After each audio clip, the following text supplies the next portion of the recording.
Islamic force in Bangladesh, इसका सबसे विभत्स चेहरा ये है। इस्लामिक फोर्स के कट्टरपंथियों ने हिंदू दीपू दास को बीच चौराहे पर लटकाया और जलाकर मार डाला। इस्लामिक फोर्स इन बांग्लादेश, इसका दूसरा और सबसे खतरनाक चेहरा ये है। इस्लामिक फोर्स के कट्टरपंथी उस्मान हादी के सुपुर्दे खाक होते ही मजहबी नारों के साथ बांग्लादेश की संसद में घुस गए, संसद पर कब्जे की कोशिश शुरू कर दी।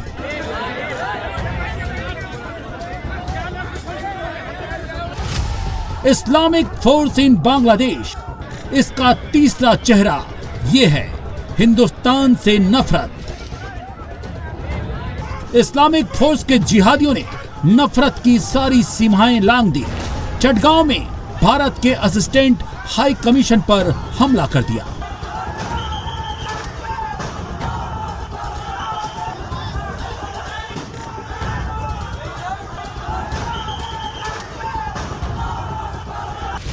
इस्लामिक फोर्स इन बांग्लादेश, इसका चौथा चेहरा ये है।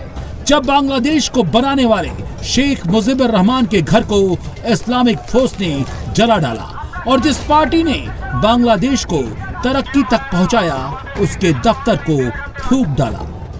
इतना ही नहीं, इन जालिमों ने अवामी लीग के नेता की बेटी को भी जलाकर मार डाला।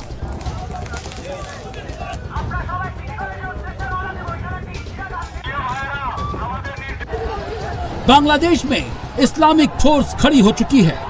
बांग्लादेश जल रहा है, सिर्फ नफरत का निजाम चल रहा है। ना आर्मी है, ना पुलिस है, ना कोई सरकार है, सिर्फ इस्लामिक फोर्स का जुल्म और अत्याचार है।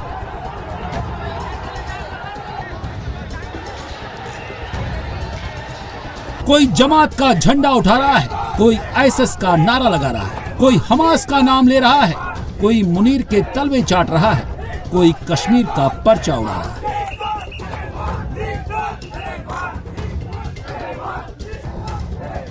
इन सब का मकसद एक है, बांग्लादेश में इस्लामिक फोर्स की हुकूमत। अब इस्लामिक फोर्स ने भारत विरोधी उस्मान हादी का पोस्टर लॉन्च कर दिया है। बंगबंधु शेख मुजीबुर रहमान को बांग्लादेश से हटाकर उस्मान हादी के कद को बड़ा कर दिया है।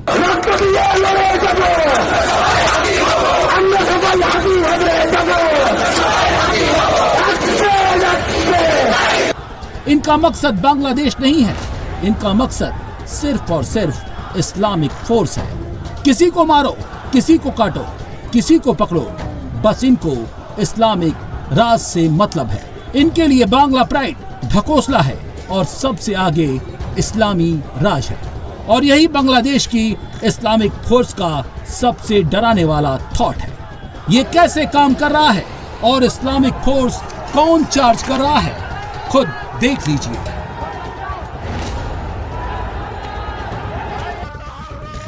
यह है आतंकी संगठन अंसारुल्लाह बांग्ला टीम, एबीटी का चीफ जसीमुद्दीन रहमानी, जो ढाका की सड़कों पर खुलेआम नफरत फैला रहा है और भारत और हिंदुओं के खिलाफ बांग्लादेशियों को भड़का रहा है।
वंसुरिल मुस्लिमीन अल मज़लूमीन अल मज़लूमीन फी कुल्लि मकान अल्लाहुम्मा खल्लिद मुल्कना व ममालिकल इस्लाम इबादल्लाह रहमकुमुल्लाह उज़कुरुल्लाह यज़कुरुकुम वदऊहु यस्तजिब लकुम वलज़िक्रुल्लाह तआला अअला व औला व अज़्ज़ व अजल्ल व अहम व अतम व अकबर।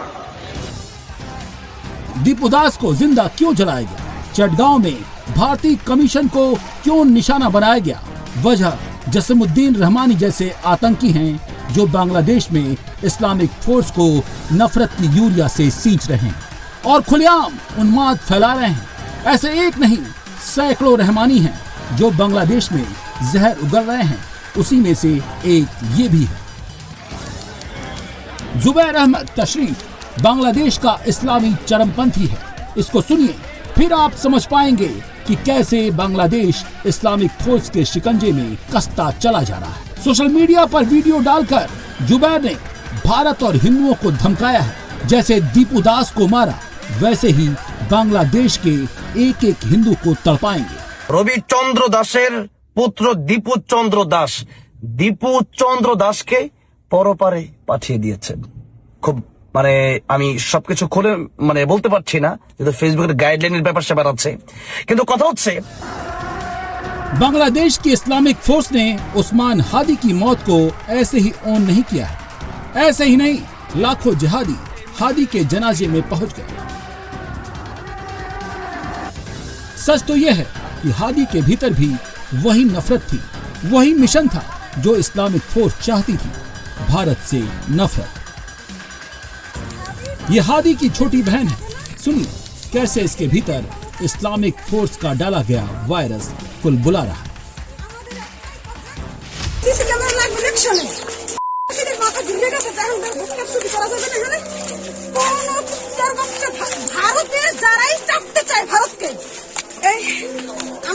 লড়াই কিন্তু আজকের না, এই লড়াই আমাদের 200 বছরের লড়াই। আমরা বিশৃঙ্খলা সৃষ্টি করবো না। ভারতের আওয়ামী লীগ চাইতেছে নির্বাচন বানচাল করতে হবে। নির্বাচন কোনোভাবেই বানচাল করতে দেওয়া যাবে না। সন্ত্রাসীদেরকে ক্ষমতায় আসতে দেওয়া যাবে না, সে যে দলের হোক নামের হোক। আমাদের একটাই কথা, ইনসাফের বাংলাদেশ থাকবে। আমরা কোনো রাষ্ট্রের চাবিদারিতে থাকতে চাই না। আমরা মেরুদণ্ড সোজা করে বাঁচতে চাই। हादी क्यों मारा गया? किसने मारा? किससे इसका फायदा हुआ? ये बड़ी मिस्ट्री है, क्योंकि भारत विरोधी हादी की मौत से फायदा किसको हो रहा है ये दुनिया समझ रही है, और यही बांग्लादेश को भी समझना है। जो हादी की मौत को भारत से जोड़ रहे हैं, शेख हसीना की पार्टी से कनेक्ट कर रहे हैं। सच तो यह है कि हादी की मौत से असल फायदा इस्लामिक फोर्स को ही है।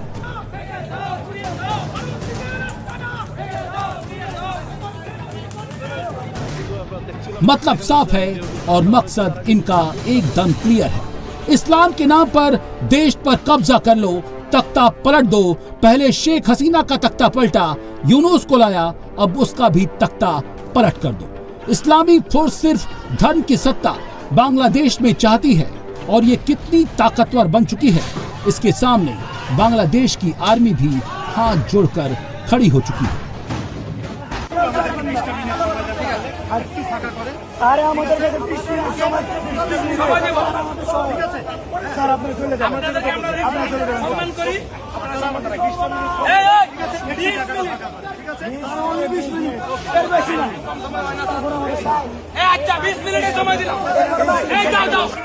ये इस्लामिक फोर्स का खौफ है। हाथों में हथियार है, लेकिन पूरी बांग्लादेश की आर्मी इनके सामने हथियार डाल चुकी है।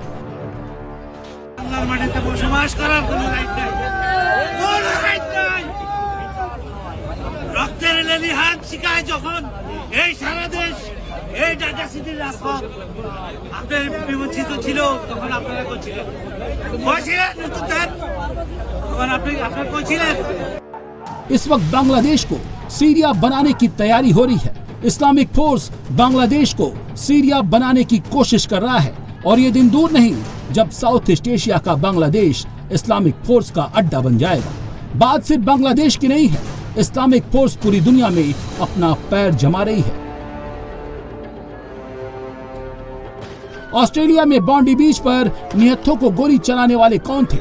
किस सोच ने 15 बेकसूरों को मार दिया? ऑस्ट्रेलिया जिनकी जड़ों को ढूंढ रहा है वो कौन है? वो यही इस्लामिक फोर्स है जिसका एक चेहरा बांग्लादेश में खड़ा हो रहा है। और जो लोग, जो देश इस पर खामोश हैं, वो भूल रहे हैं ये जहरीले अजगर हैं जो आज नहीं तो कल उनको भी निगल जाएंगे। और इन्हीं का जिक्र ट्रंप सरकार की डायरेक्टर इंटेलिजेंस तुलसी गबार्ड ने किया है। Continue to actively plot and try to attack us. They are a threat to our security and our safety. But this Islamist ideology is a direct threat to our freedom because at its core it is a political ideology that seeks to create a global caliphate that governs us here in America, threatening Western civilization, governance by Sharia law, governance by what they are calling their Islamic principles. And if you fail to comply, if you fail to adhere to this ideology, if you dare to exercise your God-given right to free speech, censorship is not what we face. They will use violence or any means they deem as necessary to silence us. If we don't take action to identify this threat, to define it, to call it out for what it is, and take action to defeat it, then we will find ourselves in a place where many European countries and countries like Australia have found themselves. Tulsi Gabbard ने खुद अपनी सरकार को आगाह किया है और साथ ही उन सभी देशों को जो स्वार्थ के लिए इस्लामिक फोर्स के सामने घुटने टेक कर बैठे हुए हैं। इस्लामिक फोर्स कैसे चैलेंज बनता जा रहा है, बात सिर्फ ऑस्ट्रेलिया की नहीं है।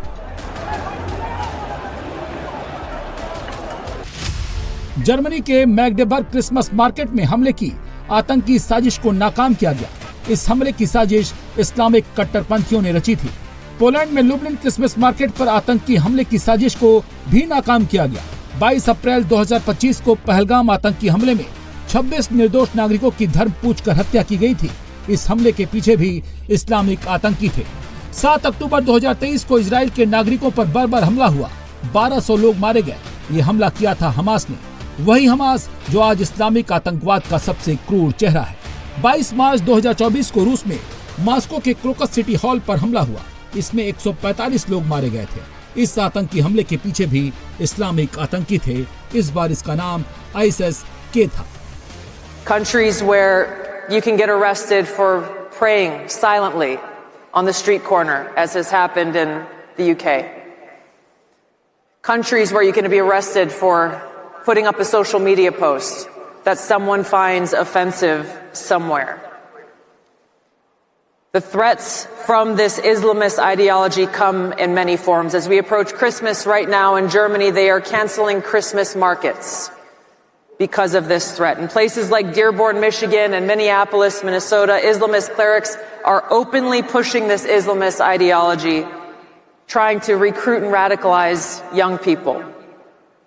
Earlier this year, there was a conference that was held representing organizations like the Council on American Islamic Relations, also known as CARE, which issued a call to action to use American legal and political systems to implement Sharia law. This is already underway in places. This is already underway in places like Houston. This is not something that may possibly happen. It is already happening here within our borders. Paterson, New Jersey is proud to call themselves the first Muslim city. They are working to implement in their own governments these Islamic principles that are forced on people through the use of laws or violence. The bottom line is this: when we talk about the threat of Islamism, this political ideology, there is no such thing as individual freedom or liberty. As Charlie said over and over again, it is fundamentally incompatible with our nation's foundation of freedom. 9/11 हमला करने वाले Islamic force ही थी, बस नाम अलग था। लेकिन विडंबना यह है कि जो ट्रंप खुद को दुनिया का दादा कहते हैं, भारत में इस्लामिक फोर्स तैयार करने वाले पाकिस्तान के कुख्यात आर्मी चीफ के लिए डिनर को होस्ट करते हैं। वहां पर उनकी आवाज आतंकवाद पर नहीं निकलती। गवार ने यही बातें याद दिलाई हैं और सबको चेताया है। अब उसी इस्लामिक फोर्स का नया डेस्टिनेशन बांग्लादेश बन रहा है। ये खतरा कितना बड़ा है इन आंकड़ों से समझ सकते हैं।